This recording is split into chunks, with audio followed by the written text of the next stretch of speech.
روزا لغايه الان، حتى الان لسه ما وقعش اسم النادي الاهلي.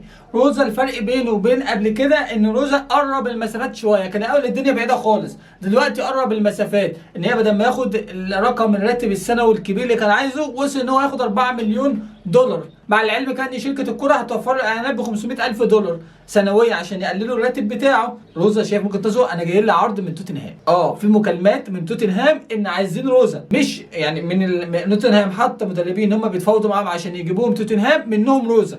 فروزا بيحطط النقطه دي في الحسبان، دي اول نقطه. تاني نقطه ان روزا بيقول لك انا هاجي انا هدرب في افريقيا، يعني ماشي بعد كاس العالم للانديه هعمل ايه؟ هدرب في افريقيا، فانا بالتالي انا كده برجع لورا ما بطلعش قدام. هو عايز يتنى في اوروبا، مش عايز يجي في افريقيا. قال الاهلي انا لو جيت افريقيا المكافآت بتاعتي بقى ما تقوليش، انا عايز مكافآت. خدت الدوري اخد 6 شهور مكافاه، خدت افريقيا اخد 8 شهور مكافاه. الاهلي قال له لا مفيش منه الكلام ده، لو خدت الدوري الاهلي معتاد انه ياخد الدوري، هتاخد شهرين مكافاه. الاهلي قال له في افريقيا يا عم هديك 4 شهور.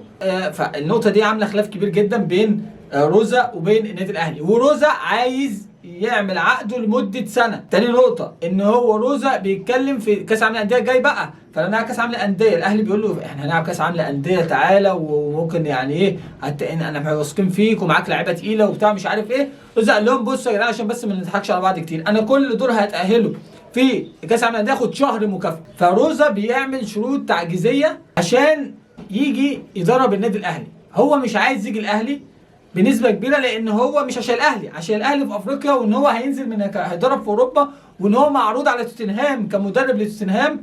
فانت بتتكلم في فين ورحنا فين؟ فالنقطه دي اللي هو بيبص لها، فدي المشكله حاليا. الدنيا هتوصل لايه؟ الاهلي بيحاول بكل جهوده ان هو يجيب روزا، لان شايف ان روزا هيبقى مدرب كبير جدا واسم كبير، وهيقدر يتعامل مع كميه النجوم اللي موجوده، يعمل شكل الاهلي في كاس العالم للانديه الجاي. لان الاهلي كل تفكيره حاليا في كاس العالم للانديه، وعايز مدرب قوي يقدر يفرض سيطرته على النجوم الكبيره الموجوده في النادي الاهلي حاليا. اكتب تحت في الكومنت هل شايف فعلا ان روزا لو جاي الاهلي هيعمل اضافه كبيره للنادي الاهلي، ولا الموضوع مش مستاهل كل الارقام وكل المكافآت وكل الهيصه اللي عامله على روزا؟ اكتب تحت في الكومنت. سلام.